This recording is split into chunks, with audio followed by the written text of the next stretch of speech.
Hello, it's your favorite sports Unc here. Don't forget to hit that subscribe button to join the fastest growing community on YouTube. Remember, Nightcap doesn't happen without you. So please subscribe or you're going to make Ocho cry. Voluntary workouts are voluntary, but they still have value. For some players, they hold monetary value, as in the case of Lamar Jackson. He has been absent for most of OTAs, and it's cost him $750,000 in workout bonus. His contract includes a condition where he must participate in 80% of the offseason workouts to earn a $750,000 bonus. He has reportedly missed already too many sessions. However, after signing a $260 million deal in April, probably going to be okay. I mean, sometimes, look, I never put workout bonuses in my contract because I wouldn't come. Right. And now if they'd offer me $750,000, that's something different. Right. But they wanted to put $50,000 for what? Right. So the way I looked at it, Ocho, I felt that I was going to be in better shape doing my workouts, pushing myself than I would be doing theirs. Right. He probably feels the same way. I've been reading reports. He's down 20 pounds from where he was last year. He feels better. He feels stronger. Faster. Got no problem. I got no problem with it. I got no problem with what he's doing. Yeah, I don't have a problem with it at all. Obviously, because of how much he is making, losing that $750 to be there for OTAs and voluntary workouts, it's really nothing to or for him. Knowing Lamar and knowing what he's doing here, he's training. He's working crazy, you know. And listen, when it's time to be there, when it's mandatory for minicamp, he will be there. He will be in shape, and he's one of those that works his off. I see the clip. Oh yeah, for sure. I see the clips. I know what he's doing down here in Florida. He working. That's Ocho. That's for he's our leader, and we kind of want him here. Yeah. So we got to make it. We got to make it so that he'll want to come. $750,000, $750,000. That's the reason to come work out. Right. They're not worried. Some people, you put that in there because you're worried about when they go home, they're going to come back and they're not going to be in the shape that they need to be in. Right. That's not Lamar Jackson. Nah. We're trying to coax him to come because he is the leader and we want him around. Right. That's what that's about. They're not worried about whether Lamar is going to come in shape. You know he's going to come in shape. Yeah. Lamar still feels he has something to prove. He's still pissed off that he went 32nd in the draft after having the collegiate career that he had. He still feels pissed off that people said, yeah, you won the Heisman. Yeah, you did X, Y, and Z. Man, hey, have you thought about playing receiver? You thought about playing running back? So he still feels, and he promised the Ravens when he had that interview, Prime asked him, what are the Ravens getting? He said, they're going to get a Super Bowl out of me. Yeah. You best believe that. So he still feels he has an unfulfilled promise to the Ravens, and that's to deliver them a championship. Yeah. He's done everything else. I mean, he's been.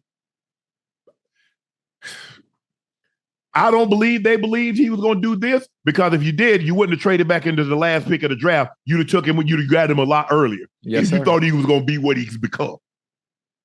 But he still wants that Super Bowl. Yeah, that's what he wants.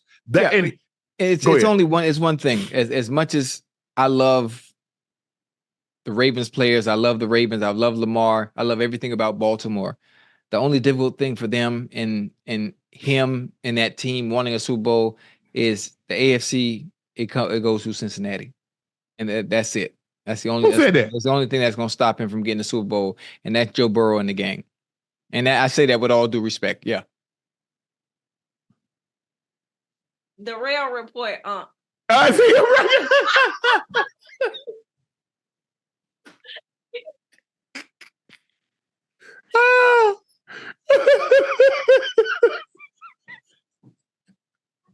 You see, we talking about. I was going to scrap the whole thing, Ocho. I said, Ocho say he don't want Rail coming in stealing the shine. I said I was done with it.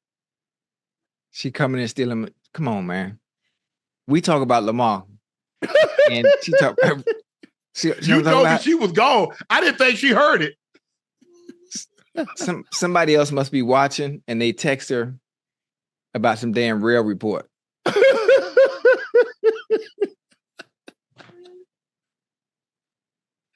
Well, that's something, that's something you and Rail gonna have to discuss on the flight over to France. You got about 10 hours. You mean the one where I didn't even ask, is it okay? Would you mind if I come? I mean, didn't even wait for me to ask, like just, oh, I'm coming to the south of France. Huh? Yeah.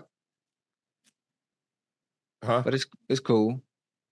Yeah. We're on that flight too. Are we all on the same flight? Yeah, we're leaving out of Newark.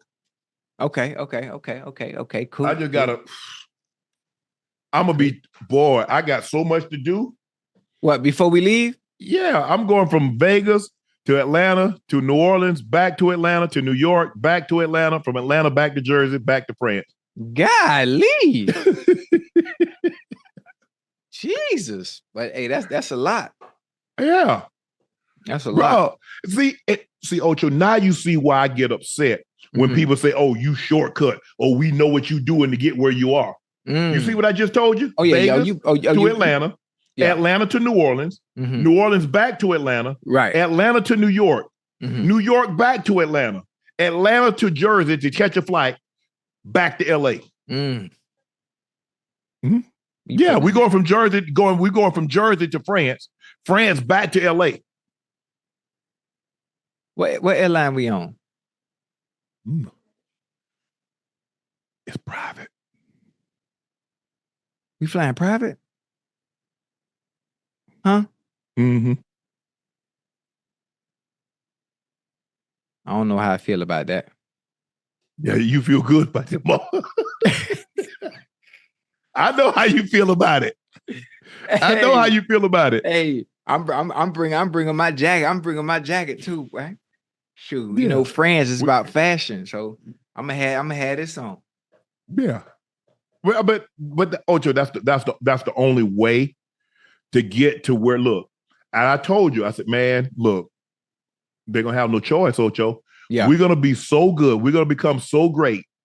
Club Shay Shay, Nightcap, Bubba Dub, 520. They're gonna have to come see us. Yeah, they're gonna have to. Let's go. They're gonna have to. Let's go. Because now that I kind of like it when they was chirping. I need to hear more chatter. So I got to give them something to talk about. Right. There we go. They'll see. There we go. Yeah. Shot, your boy done shot a couple of pilots. A pilot? What airline? TV shows.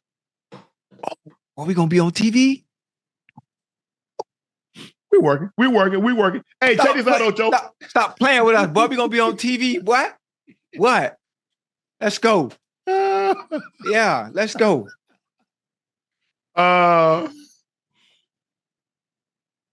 Chicago Bears would go only as far as Caleb Williams take them.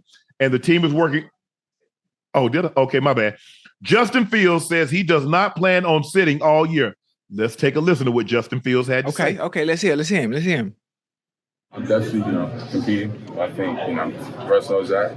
We're competing against each other every day. Him being out there for me, that helps me get better, us pushing each other. So, I definitely don't have the mindset of, me just, sitting all year. So, I'm coming in every day, giving it all I got, and, pushing him to be his best. And he's, pushing me to be my best each and every day. So, I appreciate that. I like it.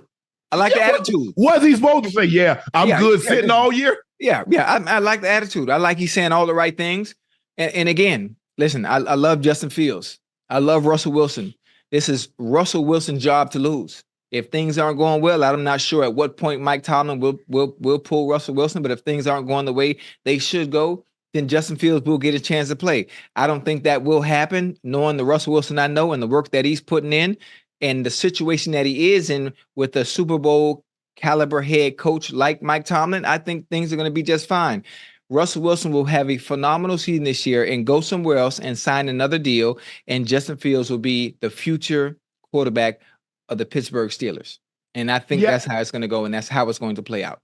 I don't have a problem with Justin Fields says. I mean, the competitor in him says, bro, I ain't trying to sit around and be cold on that bench while somebody else, going in and work. I'm going to work my butt off and I'm going to let the chips fall where they may. I understand I'm coming in as the backup. I don't see myself as the backup. And my play is going to be so good. I ain't gonna be the backup long. Yeah. It's not his job to stay on the bench. It's Russell Wilson's job to keep him on the bench. Yeah, most definitely. That's basically what I just said. And Russell not losing that spot. Not losing that spot. Too much talent around him. Too much talent around him. Good coach, great supporting cast. Najee Harris, George Pickens. He gonna be fine. Yeah, he gonna be fine. Fryermuth. You got a nice group. Defense is always solid. Oh, yes. Defense is always solid. Mm-hmm. So, okay, now the Chicago Bears will only go as far as Caleb Williams takes them. And the team is working overtime to get him used to NFL-style offense. ESPN reports the Bears are working overtime to get him used to taking the ball under center, shotgun, play action, and all the nuances of an NFL-style offense, which he didn't always use at USC. Do we expect Caleb Williams to struggle in year one? I mean, we expected Caitlin Clark to struggle in year one, right? Mm-hmm. So, same. They're going to be ups and downs to the rookie quarterback coming to the NFL. Now, I think he's going to be a little ahead of the curve because of the supporting cast around him. The receivers make it so goddamn easy. The receivers that he has are going to make his job so much more easier, where I don't think he's going to struggle the way we think he is. Now, if he went to, let's say this was last year's draft, and you replace Bryce Young, you replace Bryce Young with Caleb Williams last year, the same thing would happen because he doesn't have the same support as elite players around him. Yes. So he's kind of ahead of the curve already because of, oh shit, look what I got to work with. He's gonna be fine. And all this getting acclimated real fast, like there's no way to replicate game speed. There's no way to replicate in-game play, no matter how much work or no matter how much you do right now, no matter how many times you practice. Until you get out there on the field against an opponent, you'll never get an understanding on how fast the game is and how things are gonna go. Ocho, but I just need him to take the ball from under the center. He never took the ball from under the center. Never? Most of the time he was in the gun. Like 95% of the time he under the gun. I mean, he's been playing quarterback all his life. I'm sure he knows how to take snaps. And what they come in, that's why they're more skilled because they so much shotgun. They got all these 7-on-7 camps. They got all these passing camps. They are always in the gun. They got pro coaches working with them now at a much earlier age. I mean, there's some of these guys, Ocho, they are like junior high, and they got pro coaches, professional coaches working with them. Yeah. With footwork drills and ball play. I'm like, bro. Yeah. Kids ain't kids no more. They're like, hey, bro, you that meal ticket, you the lottery ticket. Hey, I bought this at 7 years old. I wait on you to pay it off in 14 years. But hey, listen, the money they passing out now, it's understandable on why. Yes. They start them young. Absolutely. What do we got here? The Washington Commanders are entering a new era. One of Dan Quinn's key appointments was offensive coordinator, where he tabbed Cliff Kingsbury to take on the role. And there's a belief that Kingsbury has grown as an offensive mind and a play caller. ESPN reports one coach who faced Kingsbury multiple times says he likes how Kingsbury evolved his offensive coach in the NFL. The coach said early in his Arizona career, Kingsbury did not throw enough between the hashes. They were 25th in the first two seasons, but his final two seasons, they ranked 13th. It looks like he's gotten a lot better feel for it. Cliff Kingsbury, I have two names for you. I got three names for you. I'm going to start with the first one, Jayden McDaniels. If you want to keep your job, I'm going to give you two more names. That's going to make your job easy. Terry McLaurin, Jahan Dotson. Close the book. That's all you need to know. That's all you need to know. I'm telling you, there are certain players that get you fired, and there are certain players that'll make sure you keep your job. And I just gave you three names offensively. Everything else, they know their role. Run the offense through them, little by little, spread it around. I just gave you a three-headed monster that can keep you your job. Simple as that. It ain't rocket science. You don't have to complicate things. Yeah. Get the ball to Terry McLaurin. Get the ball to Jahan Dotson. Simple. Got to run the ball. You know, sometimes I think, you know, That too. He comes from that style, Ocho. Yeah, That we just sling it, throw. sling Yeah, it, yeah, sling just it. throw. Yeah. Hey, if you go back, look at the Chiefs. I'm Yeah. not saying you got to have Derrick Henry back there, but you got to run the ball some. Yeah, you can run it a little bit. I mean, look what the Chiefs do with Pacheco. Thank you. Yeah, Jerick McKinnon. Mm-hmm. Patrick Mahomes using his legs. Mm-hmm. A lot of the runs aren't designed by Patrick Mahomes. Mm-mm. I thought, you know, there's a difference between Patrick Mahomes and Kyler Murray. There's a difference between Patrick Mahomes and Jayden Daniels. Both of those guys have better legs than Patrick Mahomes. Mm-hmm. When Patrick takes off, he's like, I ain't got nothing down the field. No, he ain't got no choice. Yeah. Y'all playing two-man. Somebody that lost contain, somebody out of their lane, I'm out of here. Yeah. If you think about it, the only time that there was a design run off a pass is that fourth down. Mm-hmm. Remember, it was fourth down? Yeah. And he rolled, and he could have dumped it to the flat, and he kept it. And took off. Yeah. And then the next play, he jumped through the gap. Mm-hmm. Picking them up, putting them down. So, listen, Clint, they have a great situation over there, especially at the quarterback position. Yeah. Because Jayden Daniels can sling it. He's a throw first quarterback. He's a dual threat, but he's gonna throw first. But he has legs if he has to bring it down and tote it. He can do it. He could do it. I'm excited for the Commanders. I'm excited for that city. Do you believe Jayden Daniels has a big season? Oh, absolutely. Absolutely. Because again, supporting cast, it matters. What do I have around me? Those receivers coming in make everyone else's job around them easy. Whoever the offensive coordinator is, I'm sorry, I don't know his name. You don't have to complicate things. It's really Cliff easy. Kingsbury, the coordinator. Oh, he's calling the plays. Yeah. Well, wait. Come on. Like, I'm not, my NFL cap ain't on right now. Where did brother from the Chiefs, Eric Bieniemy, where did he go? He ain't going nowhere. Not that I know of. Did anybody pick him up?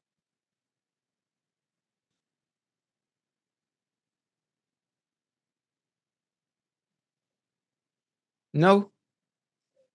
Oh, yeah, he at UCLA. Oh, he did go. That's right. Okay, UCLA. You know what? I think at the quarterback, I don't want to talk about the quarterback from last year. But Jayden Daniels is the real deal, and they don't have to complicate things because what they have offensively, it should be very easy. It should be very, very easy. Very easy.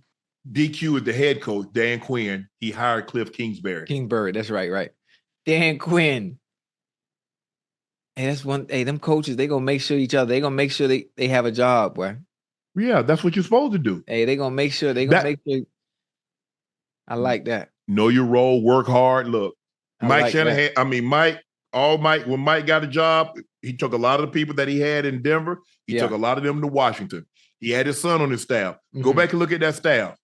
Kyle was the OC. What's the head coach at Los Angeles Rams? He was Sean McVay. McVay. He was on that staff. Okay. Mike McDaniels. He was on that staff. Yeah. And a lot of them, some of those guys were assistants with Kyle when he was in Houston under Cool. Yeah. That's crazy. But that's how you do your network. Yeah. Go ahead and do your job. You gotta be loyal, don't backstab, and then every time you get a job, as long as they got a job, Bobby Turner is the running back coach. He's the running back coach with me in Denver. He came with Mike in 95. He's Kyle running's back coach in San Francisco. Right now? 30 years late. Yes. He's still coaching? Still. Dang. Wherever Mike is, he'll be there. Wherever Kyle is, he'll be. When Kyle went to Atlanta, Bobby T went with him. Yeah. Kyle got the head job in San Francisco. Bobby T went with him. Yeah, absolutely. All right, Ocho. Bleacher Report ranks the NFL's top 10 best players under the age of 25. We're going to start 10, go down to 1. At 10, QB, Brock Purdy. At 9, cornerback, Pat Surtain II. At 8, quarterback, C.J. Stroud. 7, wide receiver, Garrett Wilson. 6, cornerback, Trent McDuffie, Kansas City. 5, Kyle Hamilton, Baltimore Ravens. 4, edge rusher, Aiden Hutchinson, Detroit Lions. 3, wide receiver, Jamar Chase, Bengals. 2, Sauce Gardner, Jets. Number 1, Penei Sewell. You know what? I'm just trying to figure out how the hell they got C.J. Stroud at 8. Ain't nowhere in hell C.J. Stroud is the 8th best player under the age of 25. They're out of their freaking mind. Well, for one, the way it's ranked, I like Penei Sewell. Phenomenal pick, phenomenal talent. But I would also have a quarterback first. The most important position. Yes. So who would you put as your number 1 pick? I'm changing the list. CJ Stroud or Brock Purdy? You say I'm taking CJ. Okay, CJ Stroud. So for the sake of it being how important the quarterback is and them always having the ball in their hand, at 2, I'm going to put Brock Purdy. 3rd, then I'll go Penei Sewell. I'm never taking listen, Ocho, I'm only going to take a guy that can score or that can prevent a score. I'm not taking an offensive lineman and putting him that high. And I'm not saying Penei Sewell is not outstanding because he is. He is, yeah. So was my list okay? I mean, I got look, I think you and I both are in agreement. Right. I got CJ Stroud first. I had Brock Purdy. Then I'm going Jamar Chase. Jamar Chase, Sauce Gardner at 4. Then I'm going with Garrett Wilson. Pat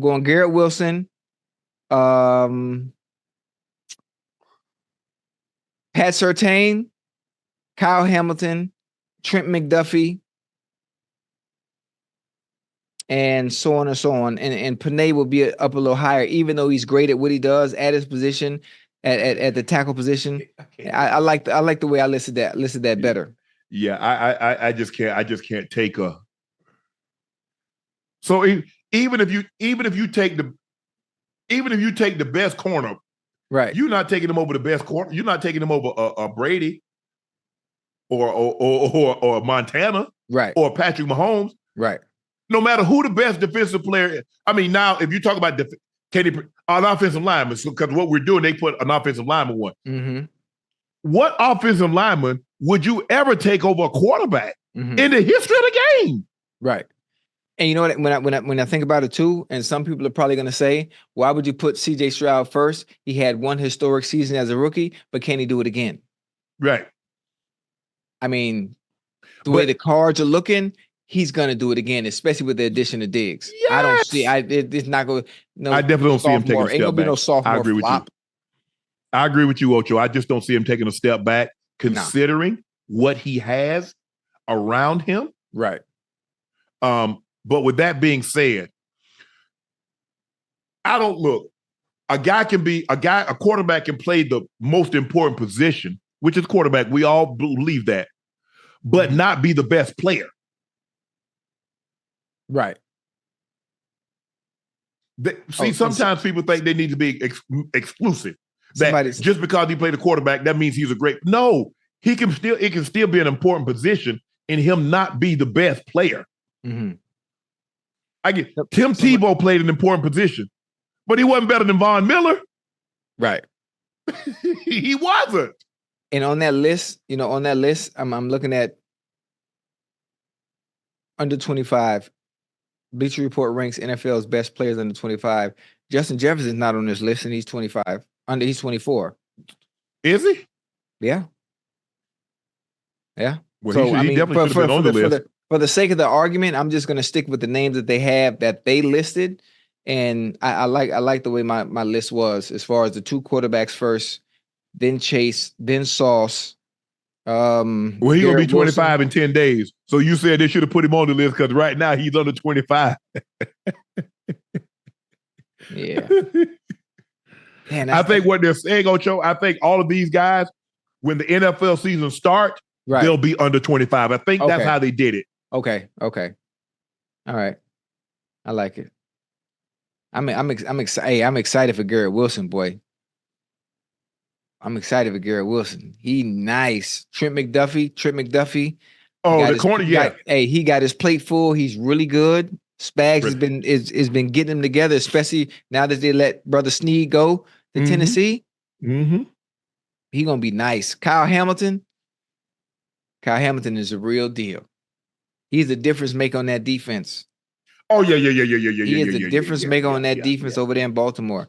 Very, very impressive. Very, very impressive.